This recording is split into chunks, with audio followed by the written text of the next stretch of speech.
कलयुग का अंत कब होगा और उस समय क्या होगा। हम जानेंगे कि भगवान विष्णु कब और किस रूप में अवतार लेंगे, उनका जन्म कहाँ होगा, उनका नाम क्या होगा और उनके साथ कौन कौन इस महान मिशन में शामिल होगा। यह वीडियो आपके लिए बहुत खास है क्योंकि यह न केवल आपके ज्ञान को बढ़ाएगी बल्कि आपको धर्म और सत्य के मार्ग पर और दृढ़ करेगी। तो दोस्तों, अंत तक बने रहिए और चलिए शुरू करते हैं। सबसे पहले और जय श्री राम। हम भगवान श्री राम और भगवान विष्णु से प्रार्थना करते हैं कि आपके जीवन में सुख, शांति और समृद्धि बनी रहे। अगर आपने अभी तक हमारे चैनल को सब्सक्राइब नहीं किया है तो कृपया अभी सब्सक्राइब करें और बेल आइकन दबाएं ताकि हमारी हर नई वीडियो आप तक पहुंचे।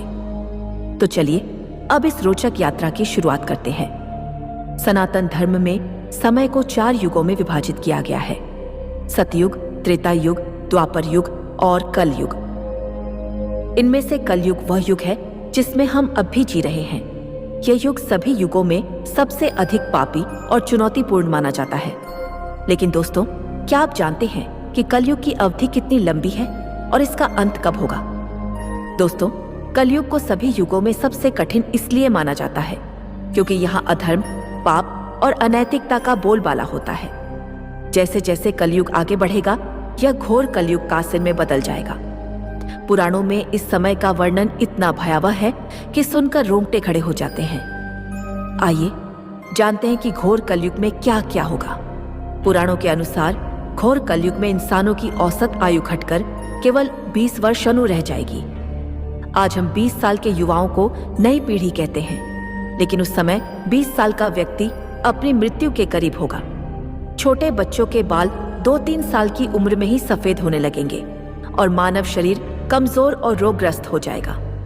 सूर्य का तेज इतना बढ़ जाएगा कि 7 समुद्र और नदियां सूख जाएंगी। कभी भीषण गर्मी, कभी कड़ाके की ठंड, कभी तूफान तो कभी बाढ़।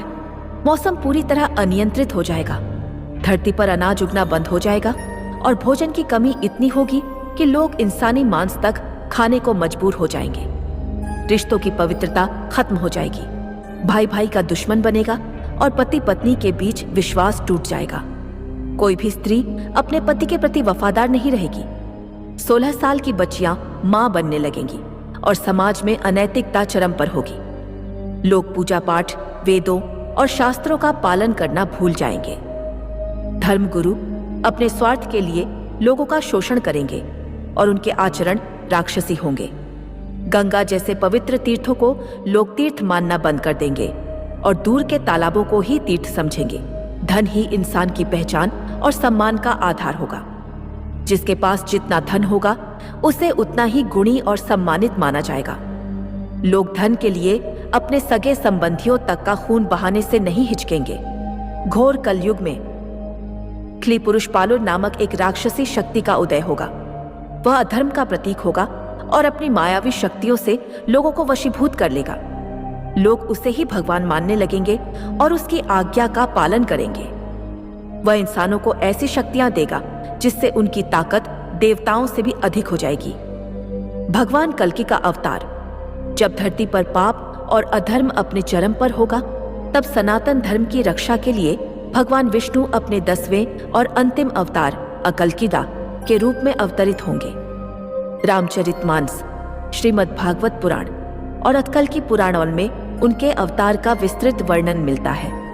आइए उनके बारे में और जानें। उनके 3 भाई होंगे, कवि, प्राज और सुमंत। ये भाई उनके जन्म से पहले ही अवतरित हो चुके होंगे और उनके मिशन में सहायता करेंगे। भगवान कल्कि की 2 पत्नियां होंगी। 1 पद्मा, जो माता लक्ष्मी का स्वरूप होंगी और धन, समृद्धि और सौभाग्य की प्रतीक होंगी। 2 हरमा, जो वैष्णवी शक्ति का रूप होंगी। त्रेता युग में वैष्णवी ने श्री राम से विवाह के लिए तपस्या की थी और श्री राम ने उन्हें कलयुग में पत्नी बनने का वरदान दिया था। पुत्र, उनके 4 पुत्र होंगे, जय, विजय, मेघमाल और बलाहक। ये पुत्र धर्म की स्थापना में महत्वपूर्ण भूमिका निभाएंगे। भगवान कल्कि एक तेजस्वी और शक्तिशाली योद्धा के रूप में प्रकट होंगे। उनका स्वरूप इतना भव्य होगा कि लोग उनके दर्शन मात्र से अभिभूत हो जाएंगे।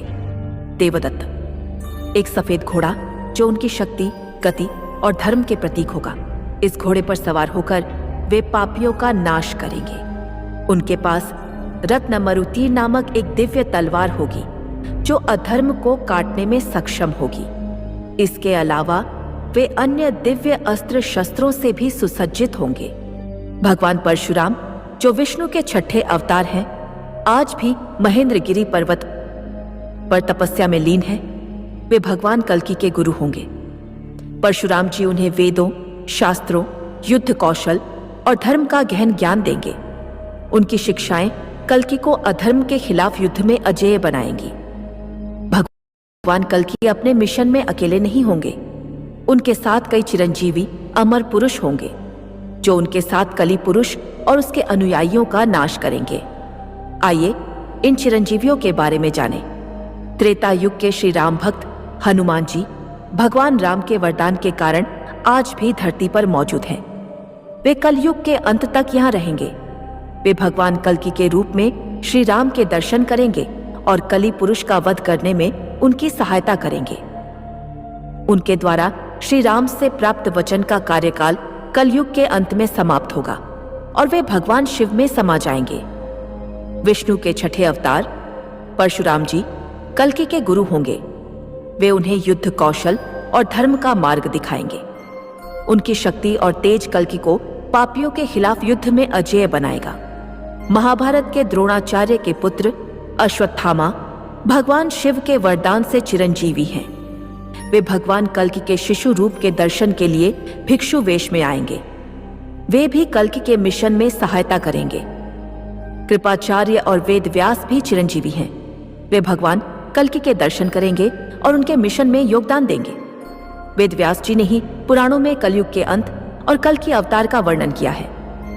दोस्तों, भगवान कल्कि के साथ साथ भगवान गणेश सिपाजी भी कलयुग के अंत में अवतार लेंगे।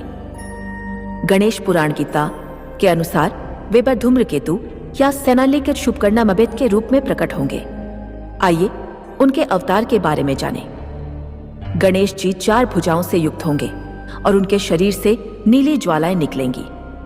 वे क्रोधी स्वरूप में होंगे और उनकी आंखों से अग्नि की वर्षा होगी। वे एक नीले घोड़े पर सवार होंगे जो उनकी शक्ति और गति का प्रतीक होगा। गणेश जी अभिमानासुर नामक राक्षस का वध करेंगे।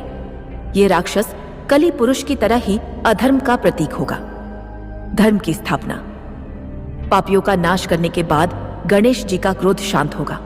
वे पर्वतों में छिपे संतों को आशीर्वाद देंगे और उनके हाथों में धर्म की पुनर्स्थापना का कार्य सौंपेंगे। घोर कलयुग में क्ली पुरुष एक राक्षसी शक्ति के रूप में उभरेगा। वह अधर्म का प्रतीक होगा और अपनी मायावी शक्तियों से लोगों को अपने वश में कर लेगा। कली पुरुष की शक्ति का स्रोत अधर्म होगा।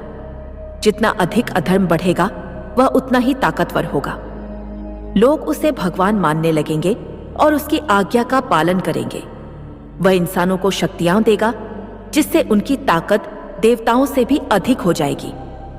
युद्ध रामायण और महाभारत से अलग होगा क्योंकि इस बार पूरी मानव जाति भगवान के खिलाफ होगी। भगवान कल्कि और गणेश जी कली पुरुष और उसके अनुयायियों का नाश करेंगे। उसकी शक्तियां समाप्त हो जाएंगी, लेकिन वह अगले कल्प में फिर प्रकट होगा। कलयुग के अंत में एक कुलातिशोखाडी महाप्रलय आएगी जो धरती को पूरी तरह बदल देगी। अगर आपको कहानी अच्छी लगी हो तो लाइक करें, सब्सक्राइब करो। फिर आगे मिलेंगे, तब तक के लिए धन्यवाद।